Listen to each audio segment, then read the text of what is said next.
Back to news. గత 5 ఏళ్లుగా YCP ప్రభుత్వం చిత్తశుద్ది లోపంతోనే ఆలూరు నియోజకవర్గం వెనుకబడిపోయిందని టీడీపీ ఇన్ఛార్జ్ వీరభద్రగౌడ్ ఆరోపించారు. స్థానిక టీడీపీ కార్యాలయం ప్రారంభోత్సవ ఏర్పాట్లపై పాల్గొన్న వీరభద్రగౌడ్ సీఎం వైఎస్ జగన్పై తీవ్ర విమర్శలతో చేశారు. సరైన పాలన చేసి ఉంటే కింద స్థాయి మంత్రులు కూడా పనిచేసేవారని, ఇందులో బీసీ అయిన మంత్రి కొమ్మనూరు జయరాంతో వైసీపీ ప్రభుత్వ పెద్దలు సహకరించకపోవడంతోనే నియోజకవర్గంలో వలసలు భారీగా పెరిగిపోయాయని అన్నారు. తాను ఎమ్మెల్యేగా గెలిచి తెలుగుదేశం ప్రభుత్వం వచ్చిన తర్వాత వేదావతి ప్రాజెక్టు ప్రారంభించి 1,00,000 ఎకరాలకు సాగునీరు అందించి వలసలు నివారించడమే తన ప్రధాన అజెండా అంటున్న వీరభద్రగౌడ్తో మా Kurnool senior correspondent Krishna face to face. Kurnool జిల్లా ఆలూరు నియోజకవర్గంలో టీడీపీలో అనూహ్య పరిణామాలు చోటు చేసుకున్నాయి. ఈ నేపథ్యంలో గత కొన్ని ఏళ్లుగా కోట్ల సుజాతమ్మగన్ ఇన్ఛార్జ్ బాధ్యతలు ప్రస్తుతం వీరభద్రగౌడ్ గారు తీసుకున్నారు. వీరభద్రగౌడ్ తీసుకున్నంత రాజకీయ పరిణామాలు చాలా వేగంగా మార్పులు చెందుతున్నాయి. ఈ నేపథ్యంలో ఆయన పార్టీలో కూడా చేర్పులు మార్పులు చాలా భారీ ఎత్తున జరుగుతున్నాయి. ప్రస్తుతం వీరభద్రగౌడ్ మనతోనే ఉన్నారు. ఆయన అడిగి పలు విషయాలు అడిగి తెలుసుకునే ప్రయత్నం చేద్దాం. సార్ నమస్తే. సార్ ప్రస్తుతం తెలుగుదేశం పార్టీలో ఇన్ఛార్జిగా ఉన్నారు. ప్రస్తుతం పార్టీ కార్యకర్తల్లో కానీ వీళ్ళల్లో ఎలాంటి జోష్ ఉంది? మంచి జోష్ వచ్చింది. ఎందుకంటే గతంలో 2014 నుంచి 19 దాకా నేను ఇక్కడ ఇన్ఛార్జిగా చేశాను. గతంలో ఎన్నికల్లో 1900 ఓట్లతోనే ఓడిపోవడం జరిగింది. మళ్ళా ఎలక్షన్ సమీకరణాల వల్ల కొన్ని పొలిటికల్ సమీకరణాల వల్ల మేడం గారికి ఇవ్వడం జరిగింది 19లో. మళ్ళీ ఇప్పుడు మనకు అవకాశం ఇచ్చారు బీసీ కాన్సెప్ట్ అని చెప్పి, బీసీలకు ఉంటే బాగుని చెప్పి అటు మొత్తం కర్నూలు పార్లమెంటే ఎక్కువ శాతం బీసీకి ఇచ్చారు. ఎంపీగా కురువ సమాజానికి ఇచ్చారు, మంత్రాలయంలో వాల్మీకి సమాజానికి ఇచ్చారు, కోడుమూరు ఎస్సీ సమాజానికి ఇచ్చారు, కర్నూలు వైశ్య సమాజానికి ఇచ్చారు, అలాగే ఆలూరు లింగాయత్ సమాజానికి ఇచ్చారు, మళ్ళా పత్తికొండ ఈడిగ సమాజ వర్గానికి ఇచ్చారు. ఇలా అందరికీ బీసీల న్యాయం జరిగింది. అందులో భాగంగా మనకు సీట్ ఈరోజు ఇక్కడ ఇవ్వడం జరిగింది. ఇందుకు గాను మాజీ ముఖ్యమంత్రి గారు, మన జాతీయ పార్టీ అధ్యక్షులు గౌరవనీయులు పూజ్యులు పెద్దలు నారా చంద్రబాబు నాయుడు గారికి కృతజ్ఞతలు. సార్ ప్రస్తుతం పార్టీలో టికెట్ ఆశించి ఆశాభంగం చెందిన వారు కూడా ఉన్నారు. సపోజ్ ఇప్పుడు వైకుంఠం మల్లికార్జున కానీ, వైకుంఠం ప్రసాద్ కానీ, కోట్ల సుజాతమ్మ కానీ వీరంతా మనకు సహకరిస్తారనుకుంటున్నారు. ఖచ్చితంగా సహకరిస్తారు. కొన్ని రోజులు బాధల్లో ఉంటారు, మళ్ళీ యాజ్ యూజువల్గా వచ్చి పార్టీలో సహకరిస్తారు. పార్టీ బలోపేతం కూడా చేస్తారు. వాళ్ళని కూడా మనం కలవడమైంది, వస్తున్నారు. ప్రస్తుతం ప్రతిపక్ష పార్టీలు మాత్రం పెన్షన్లు పంపిణీ విషయంలో తెలుగుదేశం పార్టీనే కోర్టుకు వెళ్ళి పెన్షన్దారులకు పెన్షన్ పంపిణీ చేసి ప్రధానంగా ఆరోపిస్తున్నారు. దీనిపై మీ స్పందన? వాళ్ళ ఆరోపణలు ఒట్టే ఆరోపణలు. ఎందుకంటే పెన్షన్లు పంచొద్దని కానీ తెలుగుదేశం పార్టీ కానీ అటు ఎలక్షన్ కమిషన్ కానీ వాళ్ళకి ఇన్స్ట్రక్షన్స్ ఏమి ఇవ్వలేదు. వాళ్ళ దగ్గర ఆర్థిక ఇబ్బందులతో వాళ్ళు పంచలేకపోయారు. అందుకని 2వ తారీఖు మేము ప్రతి ఎండిఓ ఆఫీస్లో కూడా వాళ్ళకు ఒక రిప్రజెంటేషన్ ఇచ్చాము. మీరు ఖచ్చితంగా 3వ తారీఖు పెన్షన్లు పంపాలని ఇచ్చాము. పంచుతున్నారు, నిదానంగా పంచుతున్నారు. మళ్ళీ స్టార్ట్ అయింది మేము మెమోరాండం ఇచ్చిన తర్వాత. ప్రస్తుతం ఆలూరు నియోజకవర్గం చాలా వెనుకబడిన ప్రాంతం. గత కొద్ది రోజులుగా గుండ్రేవులో కానీ, నగరడోనా కానీ, వేదావతి ప్రాజెక్టులు కానీ మందకొండగా సాగుతున్నాయి. దీనిపై కారణం ఏమంటారు? రాజకీయ నాయకులు నిర్లక్ష్యమే అంటారా, మరేమైనా కారణాలు ఉన్నాయా? ఖచ్చితంగా ఈ ప్రభుత్వం నిర్లక్ష్యం అని చెప్తున్నా.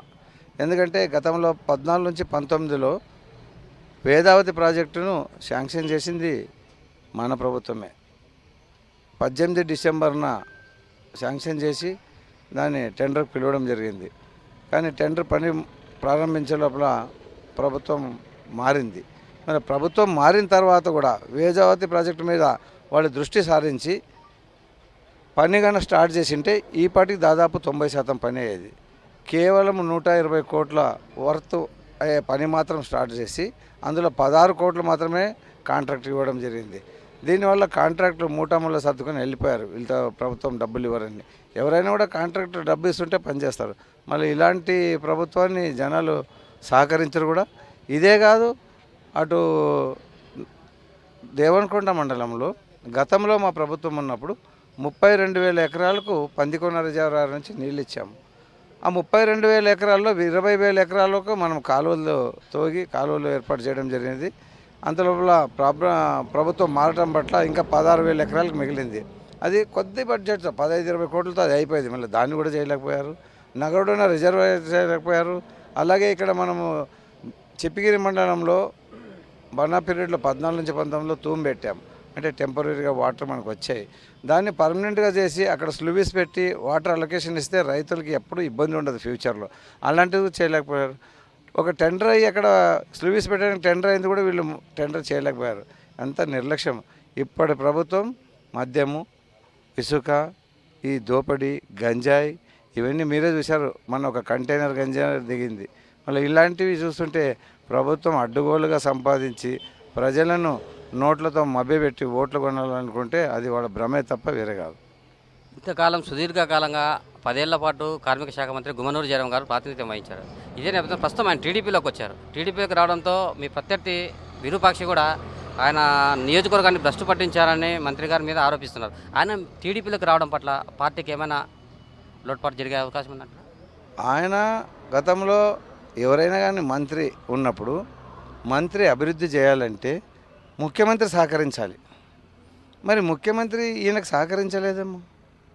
ఎందుకంటున్నామంటే ఈ మాట, పక్కనే డోన్ నియోజకవర్గంలో రెడ్డి సామాజిక వర్గం మంత్రి మరి ఎంత ఇంప్రూవ్ చేశారడా, ఇక్కడ ఎందుకు ఇంప్రూవ్ లేదు అంటే బీసీలని ఒక బొమ్మగా చేసి కూర్చోబెట్టడం తప్ప బీసీలకి ప్రాధాన్యం ఇచ్చే ప్రభుత్వం ఈ ప్రభుత్వం కాదని చెప్తున్నా.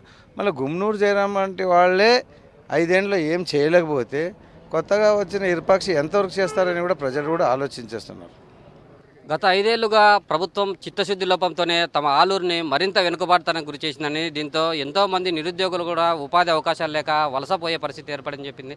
ప్రస్తుతం తాను ఎమ్మెల్యేగా అయితే ఆలూరు నియోజకవర్గంలో ప్రధాన సమస్యలను అజెండాగా తీసుకొని ప్రధానంగా వేదావతి అయితే కానీ, తర్వాత కోల్డ్ స్టోరేజ్లు కానీ ఇలాంటి విద్యా ఉపాధి అవకాశాలు కల్పించేందుకు తన వంతు కృషి అహర్నిశలు చేస్తానని, ప్రధానంగా చూసుకుంటే వేదావతి నది ప్రాజెక్టును పూర్తి చేస్తే 1,00,000 ఎకరాలకు పైగా సాగునీరు అందుతుందని, దీంతో రైతులతో పాటు మిగతా వారికి కూడా ఉపాధి అవకాశాలు మెరుగుపడతాయని చెప్పి ఆలూరు టీడీపీ ఇన్ఛార్జ్ వీరభద్రగౌడ్ చెప్తున్నారు. కెమెరా జర్నలిస్ట్ లోకేష్తో కృష్ణ, ఐ న్యూస్.